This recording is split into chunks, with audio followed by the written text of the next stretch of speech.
What if the company that claims to protect your privacy is actually tracking you just as much as the ones they criticize? Apple's bold privacy.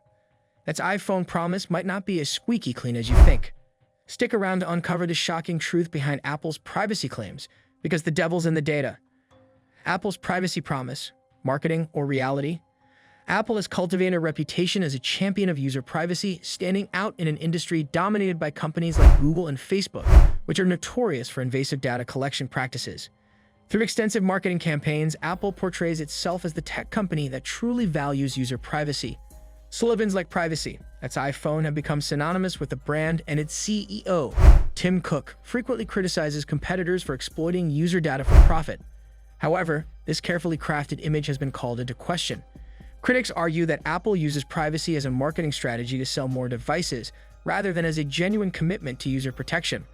While Apple does implement privacy features, their effectiveness is often limited, and the company's actions sometimes contradict its public claims. Data collection practices. What Apple tracks about you. Despite its public stance against tracking, Apple collects a significant amount of data from its users. Investigations reveal that the App Store tracks user behavior, including search queries, downloads, and browsing patterns. What makes this particularly concerning is that this data is tied directly to individual user identities, potentially exposing personal details about topics such as religion, health, and LGBTQ+ issues. This type of tracking is not limited to the App Store. Native Apple apps like Apple Music, Apple TV, and the Stocks app also collect user data.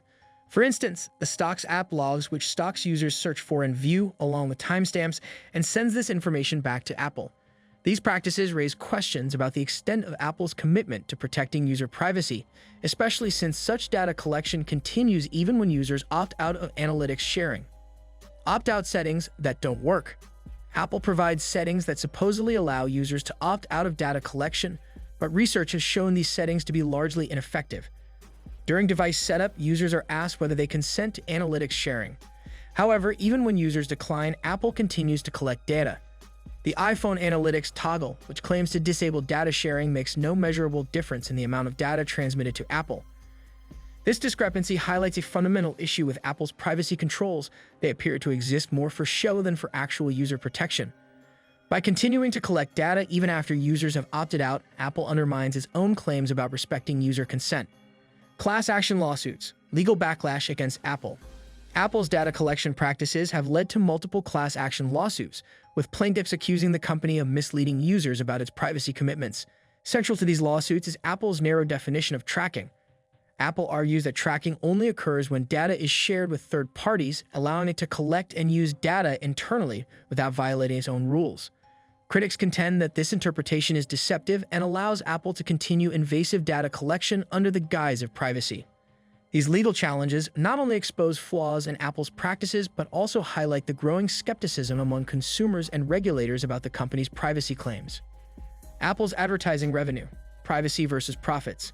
In recent years, Apple has expanded its advertising business, earning $5 billion in ad revenue in 2021.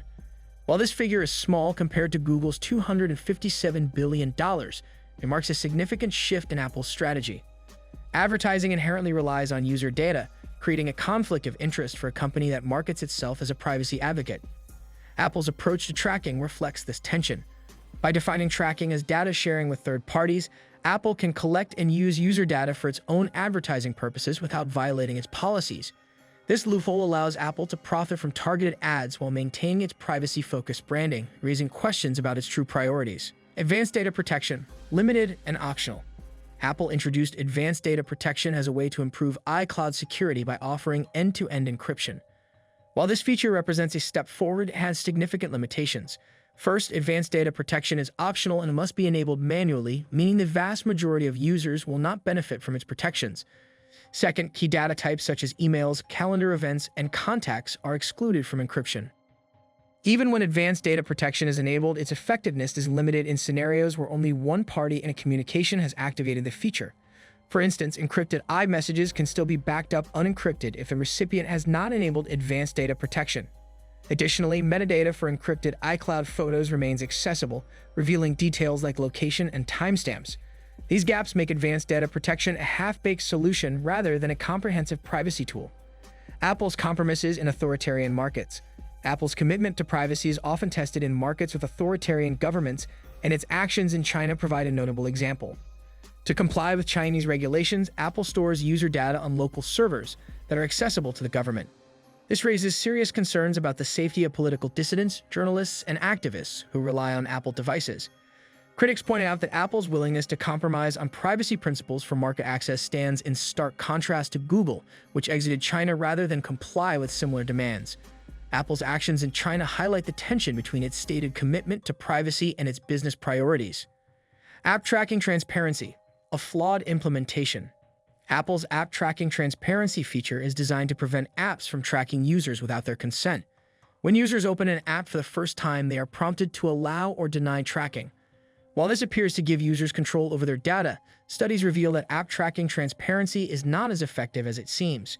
Many apps bypass app tracking transparency restrictions through alternative tracking methods such as device fingerprinting, which collects specific hardware and software data to uniquely identify users.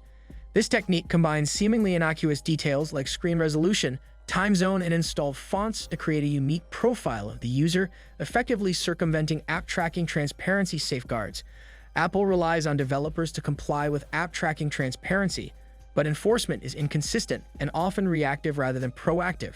This creates a false sense of security for users, who may believe they are fully protected when, in reality, their data is still being collected, analyzed, and used for tracking without their knowledge. The growing sophistication of tracking techniques highlights the need for stronger oversight and stricter enforcement of privacy standards. Apple versus Google. Who's better at privacy? Despite its shortcomings, Apple fares better than Google in several aspects of privacy. Research shows that iPhones transmit significantly less data to Apple than Android devices send to Google, with studies suggesting that Google collects up to 20 times more data from Android users.